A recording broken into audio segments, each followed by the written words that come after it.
Shalom Akim, Shalom Akwathiam, Call Halal Yahweh, Bahashem, Yahweh Shai, Bahashem, Rakak Radash, and double honors to the apostles and the elders of Great Millstone.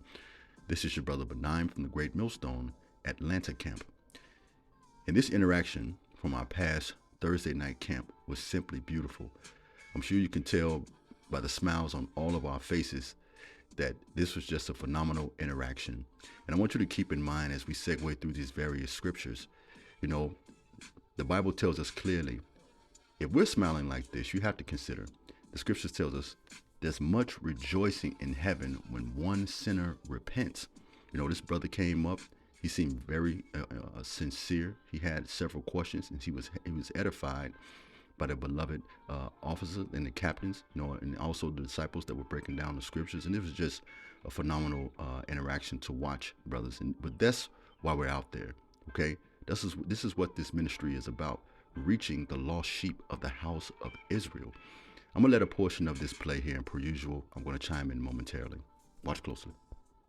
I be telling my friends, I was just like, it's going to become a time they want a chip. When you pay for everything in your hand, I'm just like, yeah, it's the mark of the beast, bro. Like, say that again. It's for the camera. The mark of the beast. Don't get no chip in your head. It's the mark of the beast. Yeah, that's it. You will not be accepted in heaven with that mark. You was a no-go. You was exempt from heaven. Hey, that's it. Exempt from heaven with the mark of the beast. That's it. If you gotta be homeless, Hey, you better be homeless. hey, that's it. Bring it out. That's it. On the earth. Yeah. Take your own food. All that. Like, That's it. Yeah, that's it. We close out on it. I knew that part. I was just like, oh man. That's it. That's a big part, right? I That's started it. preparing myself. Attach that with the name of the Lord. You got it. Call on the name. That's it. We'll give you our links to the videos and whatnot, so you can keep up the spirit. But hey, with that, we're getting ready to close out. Hold on, real quick. What's up? I just want to get the name right. Oh, we got you.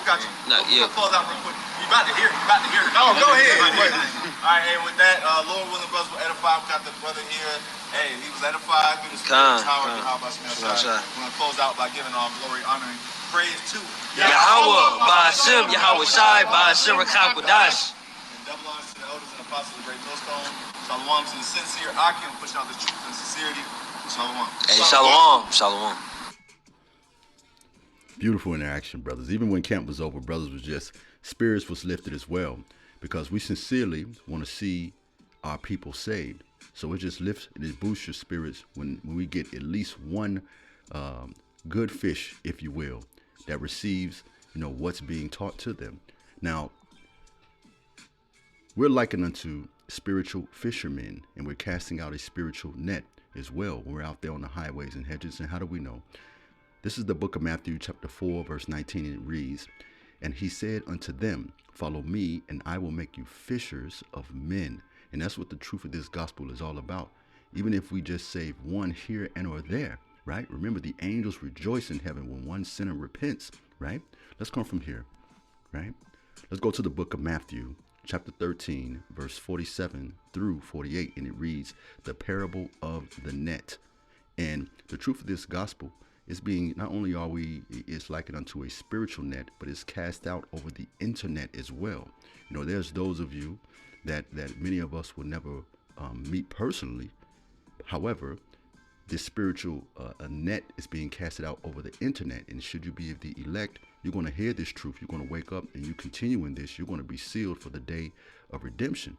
And it reads here in the book of Matthew, chapter 47 through 49, and it reads, "The parable of the net. Once again, the kingdom of heaven is like a net that was let down into the lake and caught all kinds of fish, good fish and bad fish." I'm sure brothers can recall from the previous Thursday night camps, there was one demonic Jake that came up that had spirits on him, you see. But this past Thursday night camp, we got another brother that came up in the right spirit. That's what the scriptures mean, right? It'll catch all kind of fish, good and bad. Continuing on with verse 48. "When it was full, the fishermen pulled it on shore, Then they sat down and collected the good in the basket, but threw away what? The bad. So you're going to get good, you're going to get bad, you're going to catch all kinds of fish, and the fish are likened unto what? The people. All right, let's come from here and let's go to the book of Luke. I want to grab a few parables, a few precepts, pardon me, from the parable of the wedding banquet. And that's why the ministry, the truth of this gospel is being taught on the highways and the hedges. This is the book of Luke. Pardon me, just excited in the spirit again from watching that video, man. It was phenomenal just to watch that take place in real time and watch the spirit work. This is the book of Luke, chapter 14, verse 21 through 23, and it reads, "The servant came back and reported to his master." Who's our master? Yahushua, right? Continuing on. "Then the owner of the house became angry and ordered his servants, go out quickly into the streets and the alleys of the town and bring in the poor, the crippled, the blind, and the lame." And the poor, crippled, blind, and the lame are you so-called blacks, Native Americans, Hispanics, and also you speckled-bird Israelites that look like the heathen. All right? That's pertaining unto us. Verse 22, "Sir," the servant said, "what you have ordered has been done, but there is still room." What does the scriptures mean by there's still room? Because it's the grace period. All right? Okay? The time to repent is now. The doors of grace and mercy are open now. Okay, continuing on. That's why the scriptures tells us to seek Yahweh Bahashim Yahweh Shai now while he may be found. Verse 23, "The master told his servants," remember, because the only people that can truly serve the Lord is the nation of Israel. All right, specifically the elect. Remember the scriptures tells us, "For Jacob my servant's sake." Okay, the master told his servants, "Go out to the roads and the country lanes and compel them to come in." That's what this gospel is all about. Compelling them to come in. All right, doing the work to keep the blood off of our hands. Let me read that again. "The master told his servants to go out into the roads and the country lanes and compel them to come in so that my house may be full." Let's come from here. Right, I like something that's mentioned in the book of Isaiah. The book of Isaiah, chapter 55, verse 1 through 3, it tells us this: "An invitation to the thirsty." You know, when brothers are out, you know, teaching and preaching the gospel, that's an invitation to the wedding banquet, an invitation to the thirsty. Who are the thirsty? You're thirsty spiritually. All right. And the only thing that can quench your thirst and satisfy you is the truth of this ministry, the truth of this gospel. Pardon me. Isaiah chapter 55, verse 1 through 3. You know, the precept that comes to mind. What if Israel obtained that which he seeketh for? The election have obtained it, and the rest were blinded. The elect, their thirst is going to be quenched.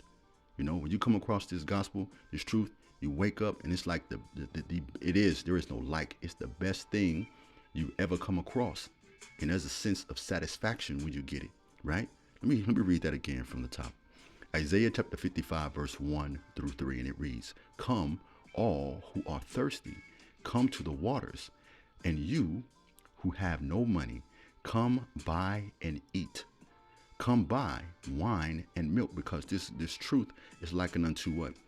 Wine is likened unto milk, right? It's likened unto bread as well, right? Continuing on, it reads, "Without money and without cost." But how do you buy this truth here? You buy it with your time, your attention, right? Your energy, your effort, your zeal, okay? Remember the scriptures tells us, freely we have received, freely give. Verse 2, "Why spend money on that which is not bread, and your labor on what does not satisfy? Listen to me, and eat what is good, and you will delight in the riches of fare." What's the riches of fare? Essentially, that's us being beamed up on those chariots, getting immortality, and us having the kingdom of heaven. Verse 3, "Give ear and come to me. Listen that you may live, and I will make an everlasting covenant with you, my faithful love promised to David." And should we be of the elect, should we be of that number, we are the house of David. All right. Remember, in these latter days, the house of David is going to continue to wax stronger and stronger. Let's come from here, right? This is what the book of Matthew chapter 10, verse 5 through 8 states. I like what's mentioned on the back end of verse 8, but I'll read it all the way through. Matthew chapter 10, verse 5 through 8. It reads, "Then 12, these 12, Yahushua sent out with the following instructions: do not go among the Gentiles or enter into any town of the Samaritans, because the truth of this gospel is only for the lost sheep of the house of Israel. Verse 6, but rather go to the lost sheep of the house of Israel. As you go, proclaiming this message: the kingdom of heaven has come near. Heal the sick, raise the dead, cleanse the lepers, drive out demons. Freely you have received, and freely give. Let's come from here, right? And lastly, we'll close with Matthew chapter 28, verse 19, because as the man said before he left, I just want to get the name right. Matthew chapter 28, verse 19, and it reads, go ye therefore, teach all nations, because the Israelites have been scattered into all nations, baptizing them in the name of the Father, which is Yahweh, in the name of the Son, which is Yahweh Shai, and in the name of the Holy Ghost, which is the Rakah Kodash. This interaction here, to see it occur and take place in real time, was phenomenal. And I hope that you brothers, you true and sincere brothers, have been edified and your spirits have been lifted too as well. Call halal Yahweh, Bahashem, Yahweh Shai, Bahashem Rakah Kodash. Keep pushing, keep believing, and keep the faith. Shalom.